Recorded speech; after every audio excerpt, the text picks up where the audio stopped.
Hi everyone, my name is Colin Schultz. I'm going to be presenting my informative speech. My informative speech topic is electric cars. Imagine this, you're driving down a road, driving past an absolutely breathtaking scenery. Catch is, you're not actually driving behind the wheel. The electric car is doing everything for you, and you are taking in what might be a once-in-a-lifetime opportunity or just thing to see. Cars are becoming one of the most, if not the most important mode of transportation around the world. And along with that, electric vehicles are becoming more and more popular along with them. Now I have not only worked personally alongside the vehicles, as I'm an electrician in Local 176, I'm an apprentice, I'm a third year, but I have also worked personally on the superchargers that all of these cars can be charged at. Whether you go north, south, east, west, you're going to find a supercharger, and I've worked on those and worked personally alongside people that are even more knowledgeable than myself on them. Now, along with my personal experience, I've done quite a bit of research, and the three main topics that I'm going to speak about today are going to be the advantages, the disadvantages, and then the costs of electric vehicles. Now, not only the cost of them, but the cost of them in comparatively to your standard combustion engine vehicle today.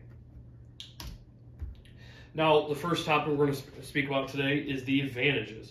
Now, according to California Air Resources Board, there are quite a few that they stated, but the three main ones that I kind of personally picked out were the zero emissions, the zero spending on gas, and lastly, the lower maintenance costs. Now, from here, we'll talk about the first one, zero emissions. Now, zero emissions is the most obvious of them all, as your typical combustion cars are going to release gases into the ozone and hurt the earth in the long run. Now, these electric vehicles, on the other hand, do release zero emissions as they run on an electric engine. Now, from here, we're going to go to, obviously, along with no emissions, they don't run on gas, they run on electric. Now, while you may think, oh, I'm going to spend on electric, and that electric actually costs about what would be half of the gas. And not only that, but eliminates you having to either A, go to the gas station, or B, if you're already at the gas station, say you're going inside, spend 10, 15, 20 minutes, I mean, you're already charging your vehicle out there at that time as well. Now, lastly, less maintenance. Now, just alongside the others, you have less maintenance on these because they don't require oil changes or anything like that. Now, next, we'll talk about the disadvantages.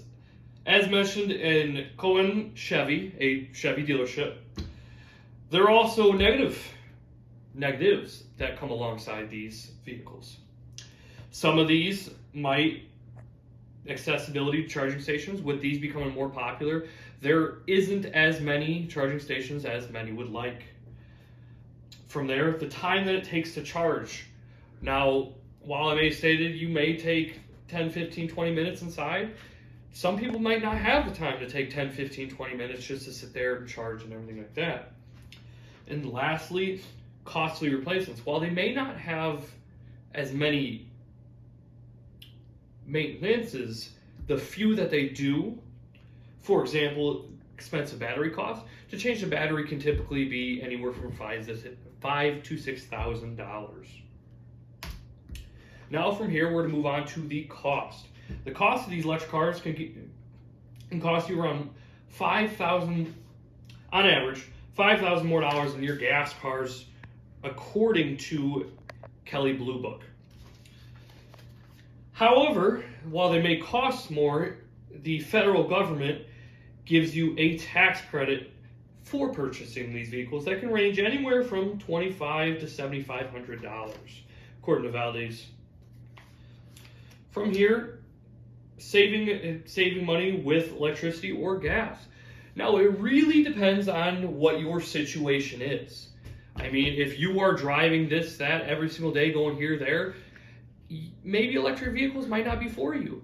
But say you're just going small trip there, small trip back every day from home. I mean, you're waking up virtually to a full tank of gas every morning. So in the end, I mean, it really comes down to what your personal needs are. I mean, they both have their advantages and disadvantages, and you're really, I mean, you're going to save money, but it really depends on where you are going to save it. Now from there, I have my works cited as well.